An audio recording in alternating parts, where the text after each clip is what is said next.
money this afternoon with the coronavirus. You might be feeling a little uncertain about your finances, and now is the time to take decisive financial actions based on a sound strategy. Sounds great, doesn't it? Our financial expert, Andy Mattingly, is joining us via Skype this afternoon to talk about a 6-step approach that we can use to make some of those important decisions. Why is savings the most important step, Andy?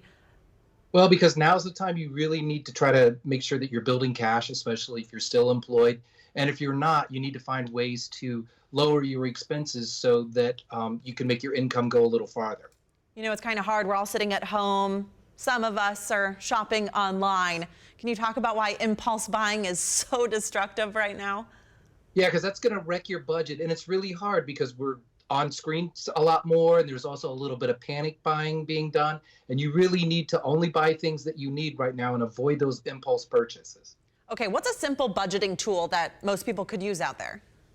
Well, I think one of the easiest one is to do something that's kind of a weekly spending plan, and it's really only focused on your groceries, maybe eating out, and maybe other little things that you're buying, and just kind of go from Monday to Monday. And it's just the concept is to make it to Monday, allot a certain amount of money, and then only spend it for that whole week. And it's usually easier for people to do it on a weekly basis. Yeah, this is a tough one. How can we make sure that we're still paying our bills and loans on time?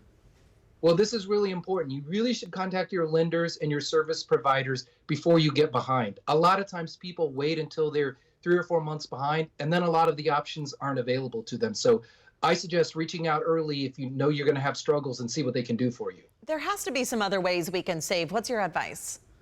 Well, if you're currently employed, look to refinance some of your loans because you can maybe lower your payments. So that's a good place to look. And then another thing is there may be some things you just need to eliminate so you can cut those expenses. Speaking of eliminate, what are examples of expenses that we should just get rid of?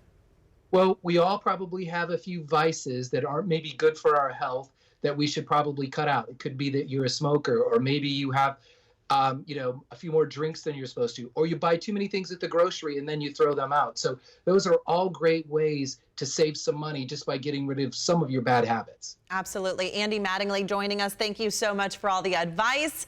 12:17. Let's get over to your weather authority because